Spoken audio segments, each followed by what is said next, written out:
Hey there, it's Elliot, co-host of Talk the Table, and today we've got a preview for you of our very first piece of bonus Talk the Table Patreon content. If you like what you hear on today, please consider going to support us to hear the rest of this conversation. This is a fantastic, fantastic conversation about the state of actual play, and we're really thrilled to be able to be doing more bonus content this year. So again, if you want to support us, head to patreon.com/manysided media and support the show. For now, though, enjoy this preview of our conversation with Emily Friedman and Taylor Moore. Thanks. Hey, Elliot. Hey, Brian. What's the talk of the table?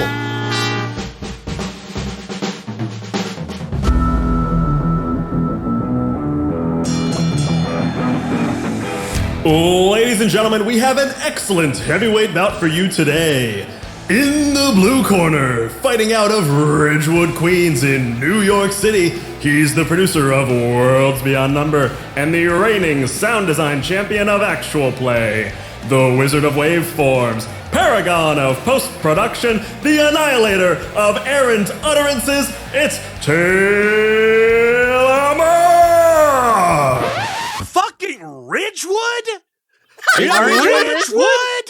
Aren't you in Ridgewood? I am in Bush, historic Oh, Brian, I Bushwick, steered you Brooklyn. so wrong. I steered you originally so typed wrong. Brooklyn, He and then originally put Elliot Brooklyn, and I lied. was like, Taylor's in Ridgewood. I was like 90% sure you were in Ridgewood. With my attack action, I attacked the announcer. Unarmed. I will follow my sword for that. Oh, hi, it's great to be here.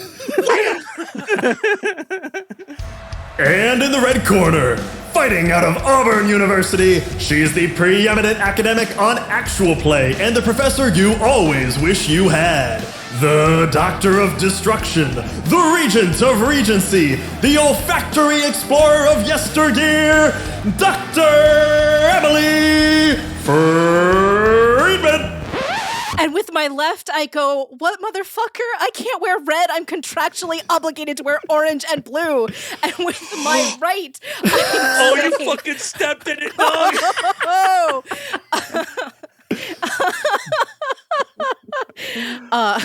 She's gonna lose tenure now. Look what you did. Yeah, this could go poorly for me. Good thing this is bonus content. Damn, we really stepped Well. on both accounts. It's such a well-researched podcast. Well, to the 4 people here on this Riverside call and the millions listening around the world, let's get ready to rumble!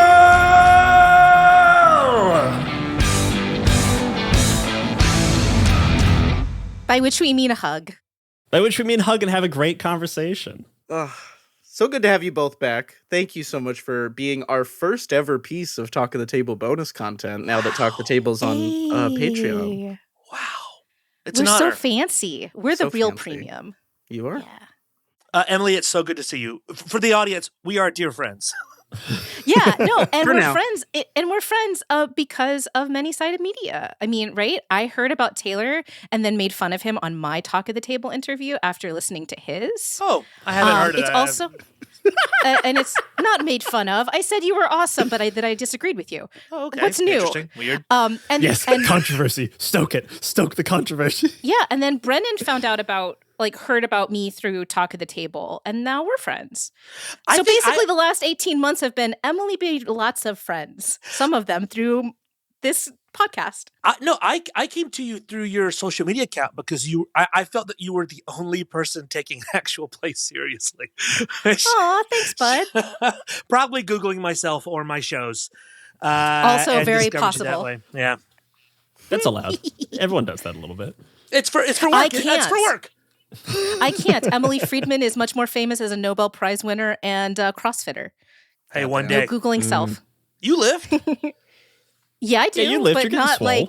not CrossFitter lift. It's just a different Anyway, we're style. here to talk about actual play. Oh, yeah, right. Yeah, of course. Yeah. So, at time of recording, we are 2 months away from this little event you might have heard about. It's called Dimension 20, coming to Madison Square Garden, which is going to be insane, and also a bit of an inflection moment for the industry, for this form of entertainment. We're in this big cultural moment. We felt it was a good time to talk about how far AP has come. We've obviously talked to both of you on the show. Taylor, you and Brian have had 4 conversations at this point. We've had one previous conversation, and we talked to you now over a year ago. And I guess the first question to hit is, what's the biggest thing that's changed in the last year from each of your perspectives? There's been a lot, but one of the things that has been really interesting to me is the realization that I've come to that really that the last big inflection point that really changed everything was 2020. Which I don't think in the moment I was entirely we all know that the turn to remote recording and the fact that Critical Role wasn't in the mix for a while made a big difference. But what I'm starting to realize now and have really realized since we last spoke, which was indeed 18 months ago, is the reverberations of what that influx has meant, not just in terms of the sheer number of people who are entering the field, but also the generational nature, the very different kinds of experience and preparation that people are bringing in, as well as the different expectations people are bringing into the form. And those are really coming to a head and have over the last year. In no small part, and this is not just me buttering up Taylor so that I can, get him in a headlock later, the impact of Worlds Beyond Number. Taylor, same question. Gosh, let's see. I think the last big cultural shift was the Summer of Abria, but that wasn't in the last year. So I will say the biggest things to happen in actual play this year are The Legend of Vox Machina getting picked up for recurring seasons at Amazon, the increasing instability in the economic and political situation in America where most AP is produced, Dimension 20 selling out Madison Square Garden in a matter of hours, and Twitter collapsing and Blue Sky Rising. And let me tell you why Blue Sky Rising is important. Actual play right now is predominantly produced by independent online creators. And that world is the success in that world and financial sustainability is fundamentally determined these days by word of mouth and discovery. And before Blue Sky, we did not have a social media platform that had open discovery. Everything was very algorithmically generated and controlled 99.999% of the time by very bad actors. So the rise of Blue Sky, I think, is going to be very, very important, even though its effects have not been fully felt, because it seems to be an honest social media platform, which means a lot of people are going to be able to take advantage of word of mouth and discovery and use Blue Sky to get attention on new shows, new creators that they could not have before. And so even though we haven't seen those effects yet, I do think Blue Sky is going to be a huge boon to discoverability for all kinds of independent creation online. Yeah, and I want to yes and what Taylor's saying in terms of we can also think about this more broadly as platform collapse and platform migration, not just in terms of socials, but in terms of where things are hosted and the kind of changing nature of how those are monetized and not monetized effectively. So changes in Twitch, changes in YouTube, those kinds of more subtle shifts that are more aware, practitioners are more aware of than audiences are, I think is also kind of driving things. I'm also curious from our initial conversation, 18 months ago, and Taylor, our initial conversation 2.5 years ago, I think in both of those conversations, I know 2.5 years. I forgot we were on audio. We just made a face. 2.5 years seems like both yesterday and an eternity ago. Yeah, a lot has happened in 2.5 years. We're all been operating in summer camp time. But from both those conversations, we had talks about we talked a little bit about the future of what things are going to look like. I'm curious from both of your perspectives from that first thing, do you think that actual play has grown at the rate that you expected or slower or faster in that time span? Have you been surprised with what's happening, or has this been kind of what you were thinking was going to happen? I know this is not great radio, but I don't know if I listen to enough contemporary actual play to have an informed opinion on it. It's very responsible radio. I unfortunately have a job where I cannot listen to other podcasts while I work. So it's my biggest complaint with editing. Yeah, I know. Right? I just want to listen to music sometimes while I'm editing. And I just don't know if I've seen or heard enough to justify an informed opinion on that. I have. Yeah. I was going to say, luckily we've got someone. Well, and I want to kind of come at it from two fronts. One is I continue to be really frustrated by the way in which we now have actual play as a subject being brought up in mainstream media. Like, yes, Taylor tomorrow, as of this recording, and me yesterday are being interviewed by CNBC, right, for a kind of major piece, including discussions of actual play and its impact on Dungeons and Dragons. But basically, and Rolling Stone just came out with a mega interview with Critical Role in their gaming section. And their last big announcement, the release of Beacon and their streaming platform, I was interviewed at length by the Washington Post, right? So like there's a presence of actual play in the mainstream imagination. And this comes back to the old nomenclature thing. The number of times that I see live play being referred to as always in response to things that are not live. So that's an annoying pain point. But also the fact that increasingly the phrase D&D podcast is being used means that the possibility of opening the gates to, hey, there's this whole additional world collapses in terms of how it's being kind of shared with wider audiences, which is why I'm really hoping that like things like this CNBC thing get a little bit more eyeballs and earballs on it. In terms of the form itself, we're actually 2022 was the kind of peak in terms of Twitch. And I'm going to make reference to Twitch stats in no small part because podcast stats are really hard to track in all kinds of ways. How many of them are there? Well, there's lots of different places they can be hosted. What are their metrics?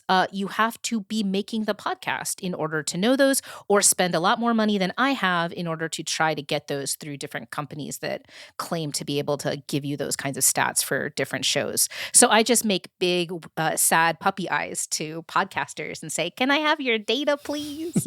But you can't do that for, the thousands, tens of thousands, however many. So Twitch is a good kind of analog that's not perfect. But what we know is that the number of English-speaking actual plays spikes and reaches its all-time peak in 2022 and has actually started to ebb in terms of active channels. Not hugely. There's not it's not falling like a rock. It also could be inflected by Twitch.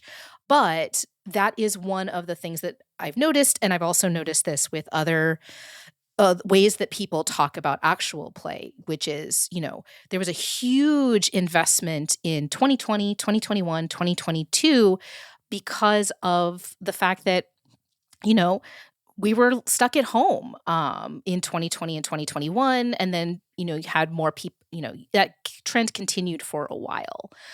And people had more, there was more of an audience, right? There was more people with leisure who needed that kind of second screen or kind of audio accompaniment.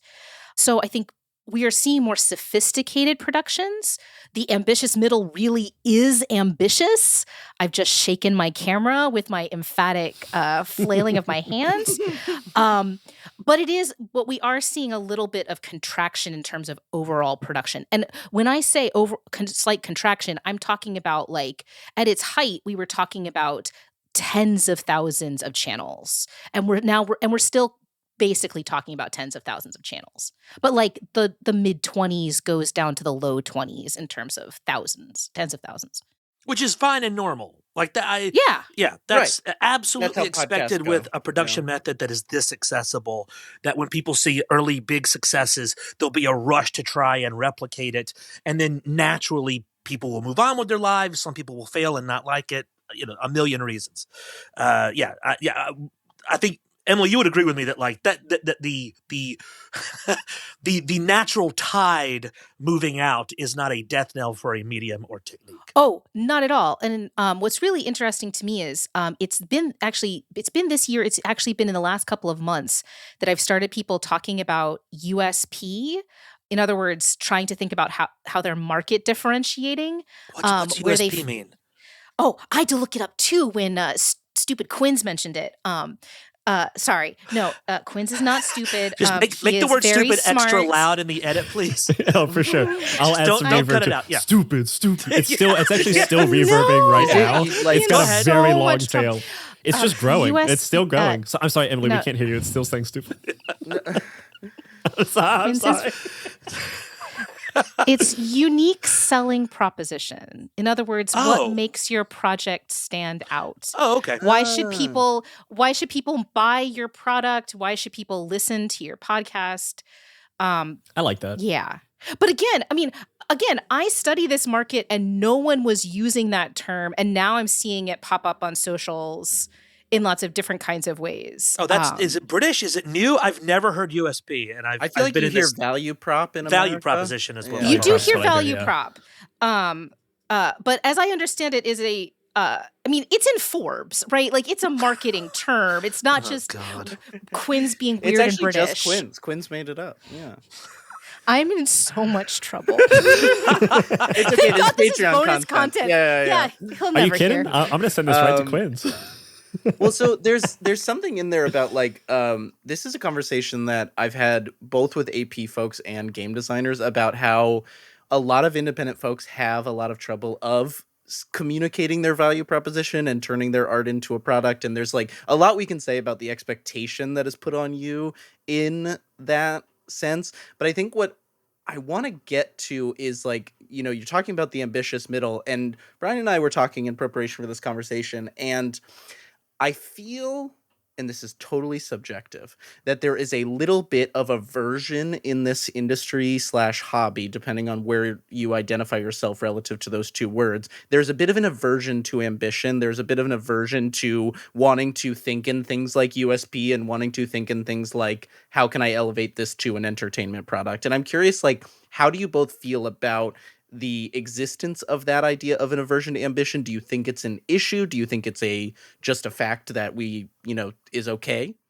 It is an issue. I mean, I've worked with hundreds and hundreds of creators in my career all over the place, across every category.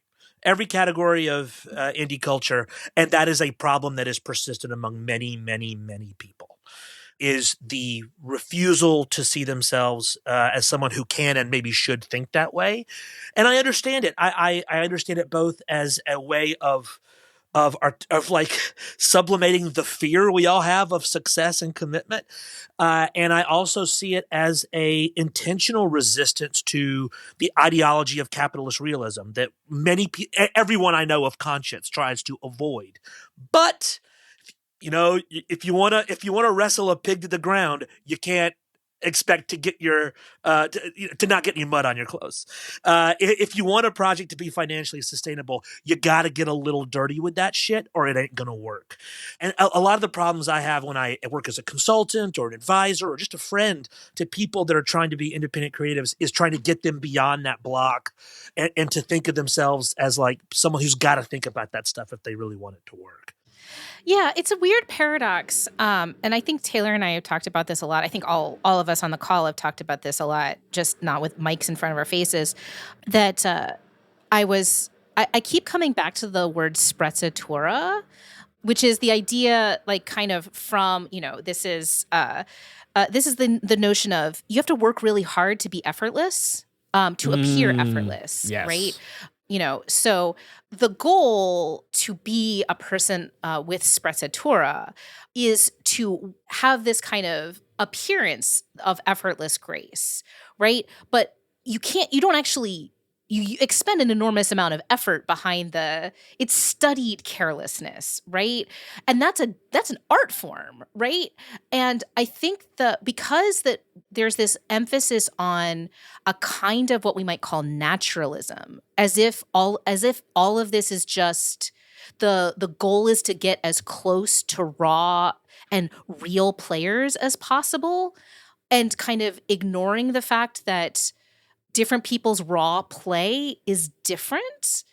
And I have said, I know I didn't say it on my last interview, but I've said in other interviews that one of my dreams was to play with people who had played together in actual play circumstances and then see how they play together at home.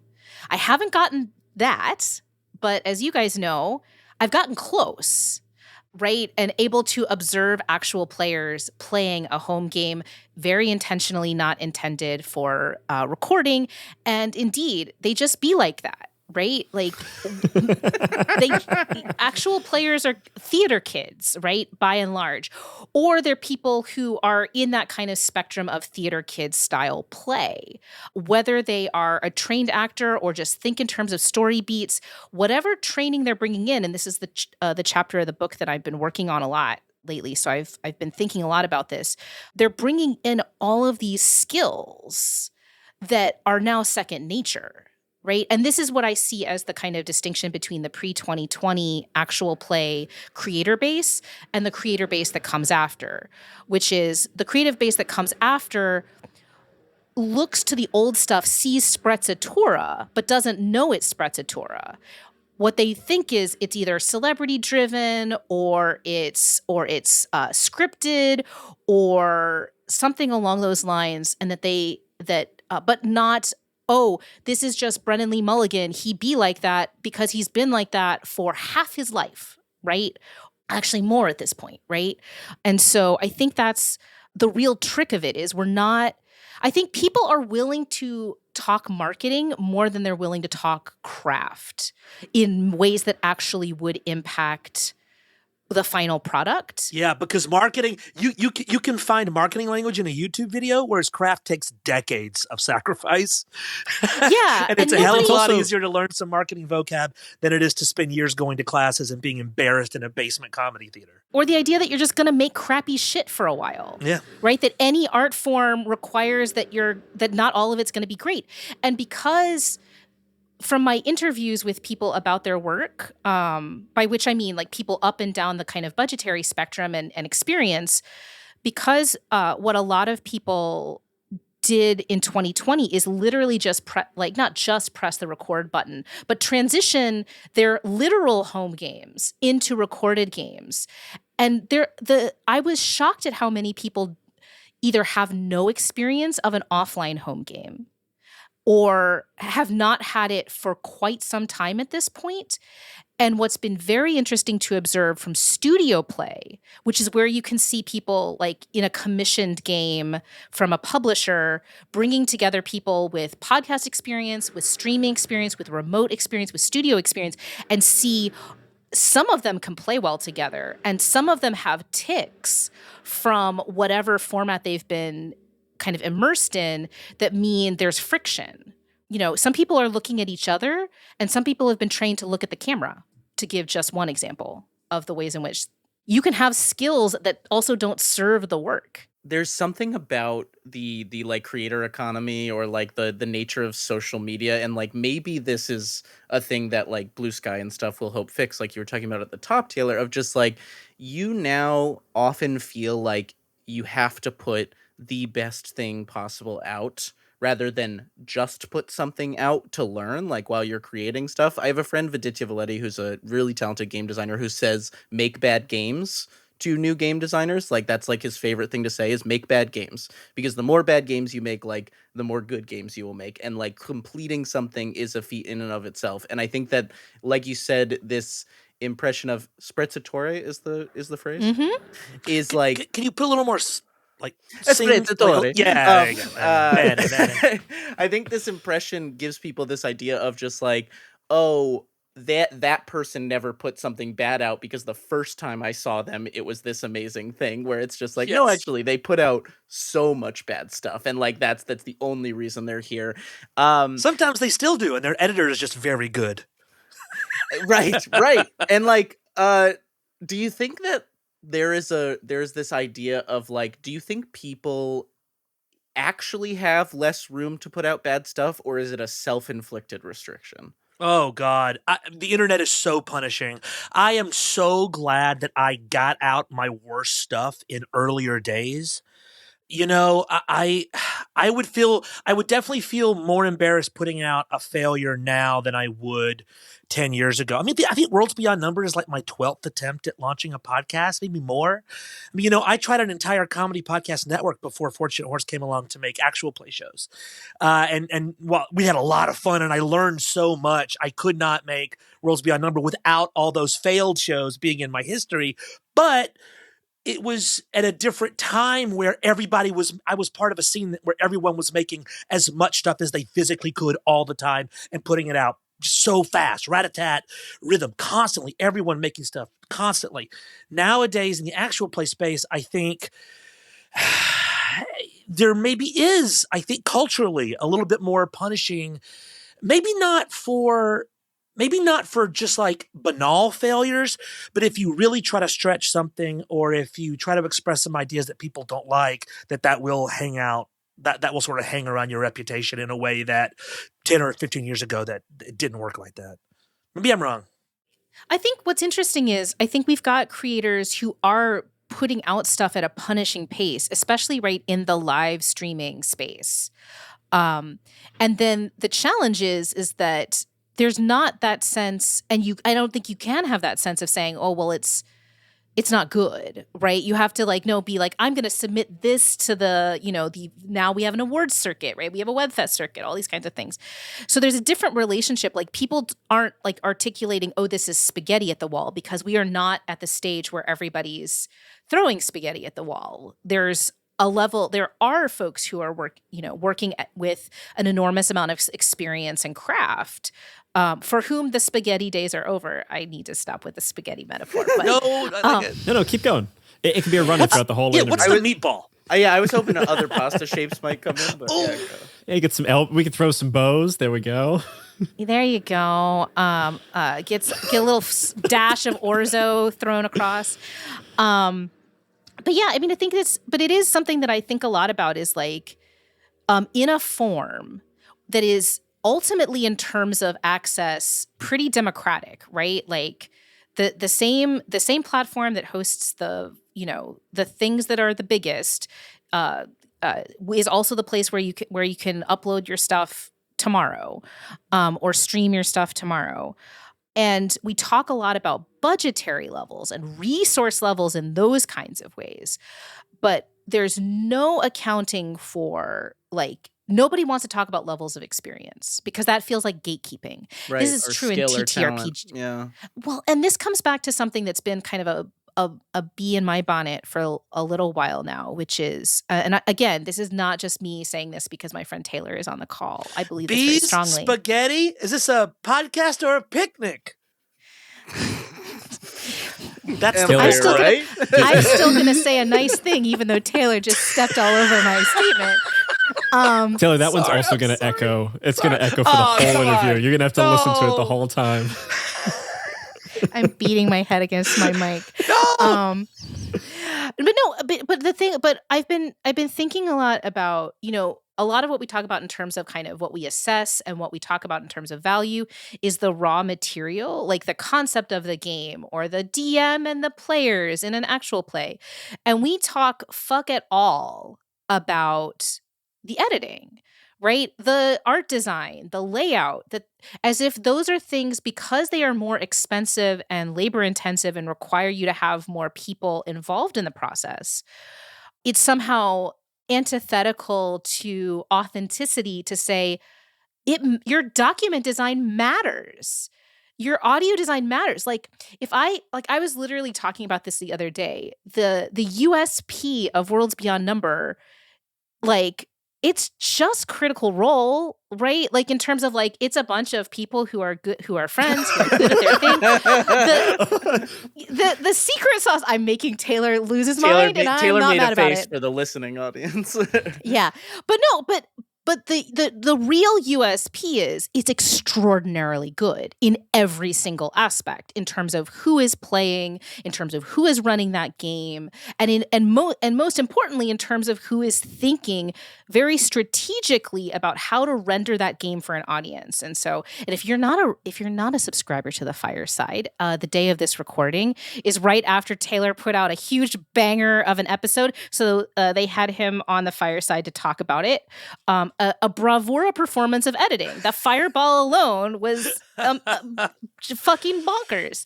And it's a reminder, like, that's the thing, right? Like, that it's you have to have all the pieces in order for something to be truly great, but we want there to be the diamond in the rough without acknowledging jewel cutters are craftspeople that make things shine. Wow. Ooh. I really like that. I got phrase. to a good metaphor. Excellent. Damn. That's really that good. was Yeah, I'm saving It's like that. this is my job or something. Great metaphor. And that is the end of this Patreon preview for our first ever Talk of the Table Roundtable. Thank you so much for tuning in. If you want to hear the remaining just under an hour and a half of this conversation, head to patreon.com/many-sided media. Just $5 to join and get access to this episode. We're hoping to do a lot more cool bonus content for Talk of the Table this year. So if you've been getting something out of this show, we would really appreciate your support. Thanks so much for listening.